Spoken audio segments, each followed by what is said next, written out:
Alors, ce que vous pourriez tester sur les images que vous avez mises là sur la page 8, c'est de les sélectionner toutes. Vous englobez tout. Vous voyez que je suis en affichage aperçu et ça marche. On arrive à travailler dans InDesign en étant en affichage aperçu, c'est pas un problème, hein. Voilà, et on va leur mettre, une fois qu'elles sont toutes sélectionnées, les 9 que j'ai ici, on va leur mettre une couleur de contour. Donc vous avez la couleur de fond qui est rose, mais qui n'est pas visible parce que l'image est par-dessus. Et vous avez la couleur de contour. Donc vous allez chercher la palette nuancier, la palette des couleurs nuancier. En fait, menu fenêtre, couleurs, nuancier. Window Color Swatches.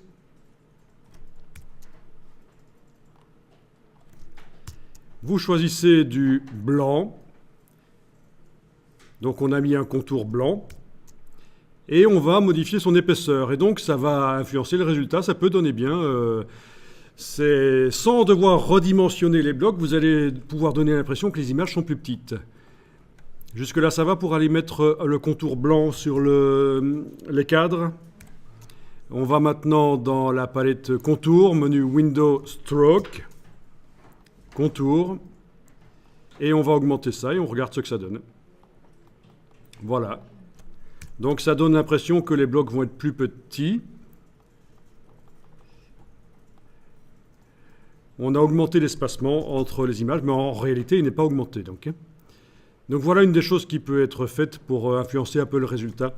Alors bien sûr, ça déborde sur les images. Le contour déborde sur les images. Il y a une partie de l'image qui n'est plus visible du coup. Ça, on le sait. C'est comme ça. Il n'y a pas de miracle là.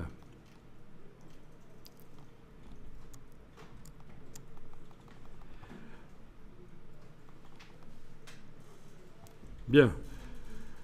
Alors bien entendu, le contour pourrait aussi avoir une autre couleur.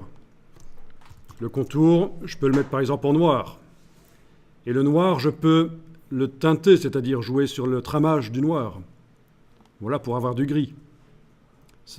Vu que c'est un sujet des vieilles voitures, ça peut donner bien parce que ça fait un peu référence à un peu la mode de l'entre-deux-guerres, ça, ces cadres gris. D'accord? Du noir teinté. Et alors, le contour se met à cheval sur les vecteurs du cadre. Comme vous voyez, si je mets un contour, son épaisseur va à l'intérieur de l'image, mais aussi à l'extérieur. Il y a possibilité ici, dans la palette contour, de dire que le contour va totalement à l'intérieur, à l'extérieur ou à l'intérieur. Voilà. Totalement à l'intérieur de l'image ou à l'extérieur. Alors là, vu qu'il est quand même assez large, je vais diminuer un peu, on va un peu mieux voir, voilà. Donc plein de possibilités de donner du style et du caractère à ces images, à ces mises en page.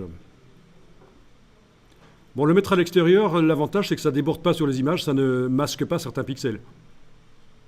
Et donc par défaut dans InDesign, c'était à cheval comme ça, sur le vecteur, donc ça déborde de chaque côté. Là, à l'intérieur, ça enlève certains pixels de l'affichage. Bien sûr, à l'extérieur, c'est peut-être l'idéal. Alors, il faut le faire dans le subtil. Je n'ai pas fait un gris très foncé, mais bon, ça dépend. Il n'y a pas vraiment de règles. Il n'y a pas vraiment de règles tant que votre mise en page en jette et que ça correspond à la cible, ça donne le sentiment qui est recherché, c'est l'essentiel.